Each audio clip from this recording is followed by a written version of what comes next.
Ciao a tutti amici della Vergine, benvenuti e bentornati. Io sono Ilaria e su questo canale parlerò di tarocchi, chakra, spiritualità e quant'altro possa essere d'aiuto ad ognuno di noi per il proprio percorso di crescita personale e spirituale. Bene. Mostrami Vergine, tendenze energetiche affettive per la prima metà di dicembre 2022. Ok, abbiamo la carta della Torre.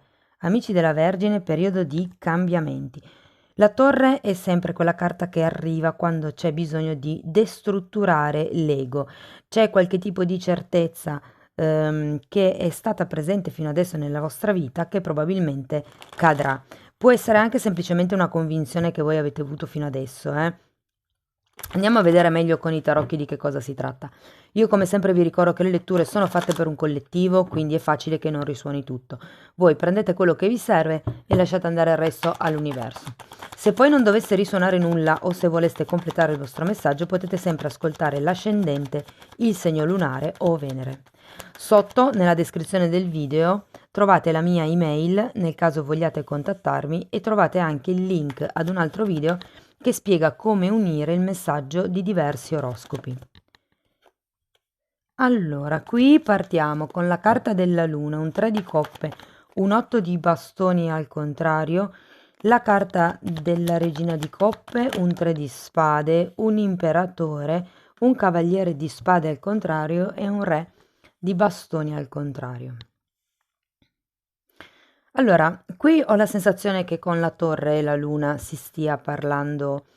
Ah, ragazzi, non vi ho detto, la prima linea normalmente è per guardare le relazioni affettive in generale, quindi comprese quelle di amicizie e familiari. Dopo andremo a vedere per i single e per le persone che sono in una relazione.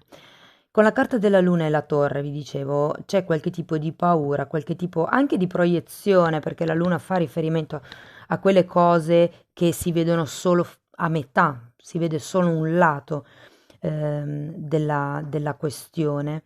Quindi sento che qui è come se aveste preso consapevolezza di qualche vostra magari idea errata, di qualche vostro comportamento che è stato dettato dalla paura. Quando c'è la carta della luna si parla sempre di quelle emozioni un po' spiacevoli, un po' dolorose, diciamo, che ritornano a galla. Il 3 di coppe in realtà è una bella carta, è una carta di celebrazione, è una carta di amicizia. Quindi può essere che questo tipo di questione sia successa con un amico o con un'amica. È un po' come se ci fosse una riconciliazione, mi verrebbe da dire. L'otto di bastoni al contrario. Ho come la sensazione che qui non vi sentiate pronti per affrontare un certo tipo di discorso, probabilmente con questa regina di coppe. La regina di coppe potrebbe rappresentare una persona, molte volte io la sento collegata con la madre, poi qui abbiamo anche l'imperatore che potrebbe riguardare il padre, quindi ognuno di voi poi lo applichi alla propria realtà, però sta di fatto che con questa regina di coppe c'è una sorta di alto e basso emotivo e visto che c'è anche la luna qui è anche comprensibile. Il punto è che poi abbiamo questo 3 di spade, ragazzi, quindi c'è qualche cosa, e lo sento, probabilmente è il momento, diciamo così, torre, che si vede lì. Il 3 di spade è una carta che parla di una sofferenza, di qualche tipo di dolore che in realtà fa ancora male. Qui avevamo la luna al contrario, quindi può essere che all'inizio di dicembre magari rivediate, reincontriate qualche amico di vecchia data e che vi salgano, riassalgano emozioni ormai dimenticate, e che vi creano comunque una certa instabilità, vista la carta della torre. Vi dirò che comunque abbiamo l'imperatore, che è una figura di stabilità, di concretezza. Nonostante poi comunque si finisca con un cavaliere di spade al contrario e un re di bastoni al contrario, che fondamentalmente è un po' il non muovetevi da dove siete. È un po' come se vi consigliassero di non fare troppo, perché comunque che l'imperatore sia una persona o che sia una vostra attitudine, è un qualche cosa che si sta consolidando. Andiamo a vedere per i single, vediamo che cosa riesco a dirvi di più. Io intanto, per chi non lo sapesse, vi comunico che ho già pubblicato tutti e 4 gli oroscopi per il 2023 e trovate tutto nelle playlist. Allora, andiamo a vedere per i single. Abbiamo la carta della temperanza, il Papa, il 7 di spade, 7 di coppe, cavaliere di bastoni, di nuovo la luna al contrario, un asso di denari, un re di bastoni sotto il re di bastoni, entrambe al contrario. E il mondo al contrario. Allora ragazzi, qui iniziamo belli potenti, diciamo, visto che abbiamo 2 arcani maggiori. Io sento che qui davvero il momento torre potrebbe essere per voi molto produttivo, nel senso che c'è una crescita a livello spirituale, c'è una crescita a livello proprio di presa di consapevolezza. La carta della temperanza mi parla di guarigione, di pazienza, di qualcuno che ehm, impara a essere paziente, impara ad aspettare i tempi giusti. ehm, Parla anche proprio di guarigione da un punto di vista spirituale e poi soprattutto avendo il Papa. eh, Qui, guardate ragazzi, per qualcuno si potrebbe trattare di qualche tipo di contratto, perché il Papa normalmente parla di contratti, considerato che casca sotto la carta del Tre di Coppe, che parla di festeggiamenti, di celebrazioni. Per qualcuno potrebbe essere magari un riconoscimento che sta per arrivare. Il Papa normalmente fa riferimento al matrimonio. Voi ora siete single, ho come l'impressione che qualcuno debba partecipare a una cerimonia. Può essere un matrimonio, ma non è detto, può anche essere, non lo so, una cerimonia di laurea, qualche cosa che renda ufficiale, dove ci sia da celebrare, dove ci sia da festeggiare. Per qualcuno potrebbe anche risuonare così.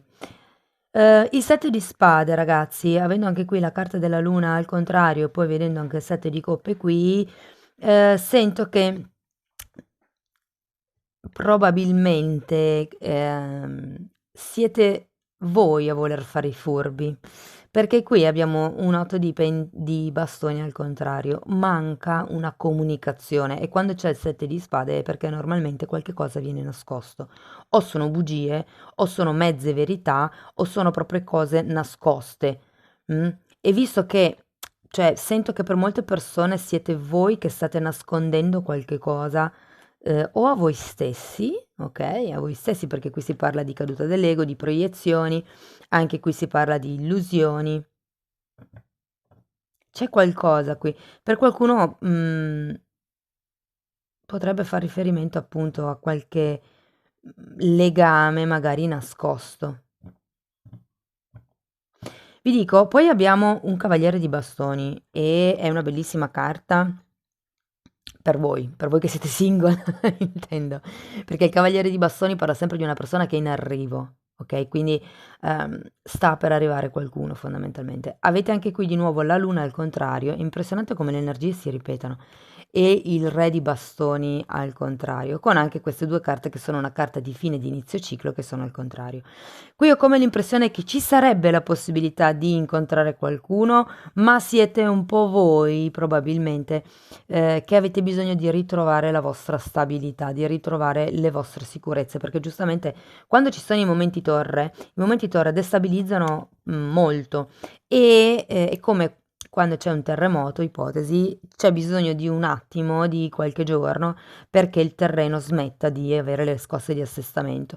E qui la sento un po' così, siete in fase di riassestamento delle scosse del terremoto, insomma, che andrete o che avete già vissuto attraverso la torre. Ripeto, può essere un cambio magari drastico da parte di qualcuno, ma la sento di più come un risveglio dalle vostre bugie, dalle bugie che avete raccontato a voi stessi fino adesso. Interessante. C'è qualche reticenza da parte vostra qui. È un po' come se foste voi a far fatica ad andare verso questa persona in realtà. Ho come l'impressione che per qualcuno si tratti di dover chiudere prima con questo re di bastoni e potrebbe essere il matrimonio qui che vedevamo, eh. Magari siete single, ma legalmente ancora non single, ecco. Diciamo così, per qualcuno può anche risuonare in questo senso, come se avesse bisogno prima di chiudere il capitolo precedente per poi trovare una propria stabilità. Ma avete l'imperatore, la stabilità arriva. Andiamo a vedere per le persone che sono in una relazione come va.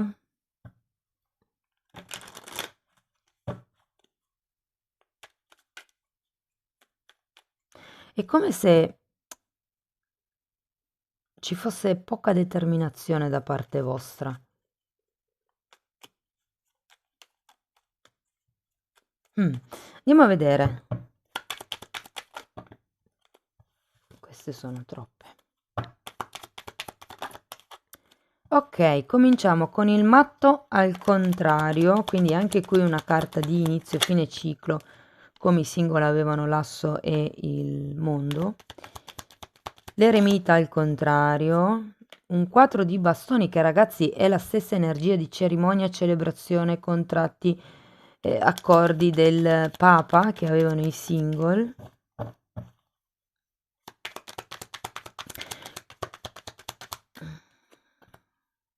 Re di spade. Ho come la sensazione che qualche cosa cambierà nel vostro modo di percepire la relazione. È un po' come se ci fosse questa riconciliazione, mi verrebbe da dire. Quando l'eremita al contrario è perché in un certo senso la fase di solitudine o di isolamento termina, volge a conclusione. E difatti poi qui abbiamo anche un 4 di bastoni che parla anche questo come il 3 di coppe di celebrazione, è un risultato raggiunto. Per qualcuno si tratta di aver voglia di una casa propria, perché comunque c'è un 4 e normalmente quando ci sono le carte numero 4 parla anche di casa. E ecco, il matto al contrario all'inizio è un po' come se mi dicesse che avete paura a fare il salto, a fare qualche tipo di salto, probabilmente per la casa. Perché no? Fatemi sapere poi nei commenti come risuona a voi. Andiamo avanti. Sacerdotessa 4 di pentacoli al contrario. Wow, è ruota della fortuna. Allora, questo re di spade credo che faccia riferimento al vostro modo di vedere la cosa, un po' in modo quadrato, mi verrebbe da dire. Tenete presente che quando c'è la torre e la luna ci sono delle paure che ritornano. E qui con la sacerdotessa vi dicono di fondamentalmente seguire il vostro istinto, di ascoltare quello che dice il vostro istinto. È una carta di anche raccolta dati. E il 4 di pentacoli ho la sensazione che qui ci sarà veramente una sorta di distacco a livello sia mentale che emotivo, perché il 4 di pentacoli è proprio il distacco e poi vedo la ruota della fortuna, quindi si va verso la prosperità, la stabilità, il cambio. Tenete presente che la ruota della fortuna è una carta molto positiva, come anche il mondo, parla di cambi per il più alto bene vostro. Quindi in realtà questa torre io non la sento male, la sento un'occasione, ok, per poter andare di più verso quello che è la vostra percezione di voi stessi. Fate attenzione ai sogni in questo periodo perché sento che quel tipo di attività è molto ehm, fervida. Sia i sogni ad occhi aperti che i sogni ad occhi chiusi, ok? Perché comunque la sacerdotessa è collegata con il subconscio. Avete un po' bisogno di dare voce al vostro lato femminile, al vostro divino femminile, sento. Giustamente anche con la luna parla di fare i lavori d'ombra, delle zone d'ombra, ed è come si porta in luce il divino femminile, mentre per portare in luce il divino maschile si agisce, si comprende. Guardate, il re di spade qui potrebbe anche fare riferimento a una sorta di rigidità mentale, perché vedo anche questo imperatore. Ehm, è una questione di, ok, troviamo un piano, facciamo un accordo. Avete un 4 qui e un 4 qui. Da un lato avete bisogno di qualche cosa di stabile, avete bisogno di sentirvi sicuri, però è anche vero che avete bisogno di staccarvi o da quello che è un certo tipo di materialità, perché è un 4 di pentacoli, o da un certo tipo di attitudine mentale o paure, visto che comunque qui abbiamo la luna, ok? Fatemi sapere poi come vi risuona nei commenti. Va bene, andiamo a vedere una carta delle fatine. Discernimento. Oh wow! E ve la metto proprio qua, vicino al 7 di spade e al 7 di coppe. Questa carta parla di capire, di usare il quinto chakra fondamentalmente, per capire che cosa è vostro e che cos'è degli altri. Ok? È un modo per capire dove finiscono i vostri confini e dove iniziano le aspettative degli altri. Amici della Vergine, questo è quello che avevo per voi per l'inizio di dicembre. Vi ripeto, c'è la torre, ma non la sento poi così male. Anzi, qui in questa parte, nell'ultima parte della lettura, si sente come un riavvicinamento di quello che è la relazione. Per i single potrebbe entrare qualcuno, però è vero che sì, bisogna lavorare su certe percezioni, mi verrebbe da dire, no? Sul modo in cui voi percepite la realtà. Usate il discernimento, appunto. Io vi ringrazio di essere stati qui con me. Se volete supportare il canale potete mettere like, potete iscrivervi, condividere, commentare, lasciare una donazione. Ogni tipo di supporto per me è importante. Io vi ringrazio di nuovo, vi mando un grosso abbraccio e ci vediamo nei prossimi video. Ciao ciao!